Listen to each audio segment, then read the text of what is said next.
রাজধানীর উত্তরার milestone school and কলেজে আগামী ৬ আগস্ট থেকে নবম থেকে দ্বাদশ শ্রেণীর পাঠদান কার্যক্রম শুরু হচ্ছে। পাশাপাশি পরবর্তী ৩ মাস শিক্ষার্থীদের মানসিক স্বাস্থ্য উন্নয়নে চালু থাকবে নিয়মিত কাউন্সেলিং কার্যক্রম।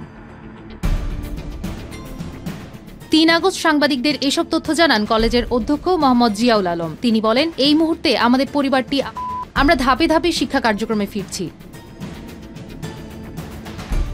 গত ২১ জুলাই দিয়াবাড়িতে বিমান হয়ে শিক্ষক, শিক্ষার্থী, অভিভাবক সহ ৩৪ জনের মৃত্যু ঘটে।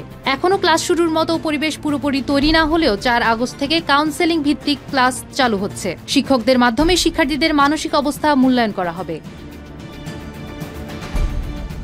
অধ্যক্ষ জানান, আনুষ্ঠানিক ক্লাস নয় বরং শিক্ষার্থীদের মানসিকভাবে প্রস্তুত করার একটি ধাপ হিসেবেই দিনটি কাজ করবে। এছাড়া ৪ আগস্ট আমাদের একটি পূর্ব নির্ধারিত পরীক্ষা রয়েছে। অধিকাংশ অভিভাবক চাচ্ছেন শিক্ষার্থীরা যেন পরীক্ষায় অংশগ্রহণ করে। তাদের মতে শিক্ষা কার্যক্রমে ফিরে এলে শিক্ষার্থীরা দ্রুত স্বাভাবিক জীবনে ফিরে যেতে পারবে।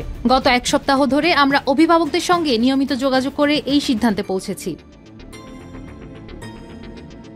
অধ্যক্ষ জিয়াউল আলম আরও বলেন, আমরা তাদের পরিচয় ছবি যাচাই করে কলেজের ওয়েবসাইট ও ফেসবুক পেজে তথ্যের তালিকা প্রকাশ করেছি। কেউ গুজব না ছড়িয়ে বাস্তব তথ্যের ভিত্তিতে মূল্যায়ন করবেন এই অনুরোধ করছি।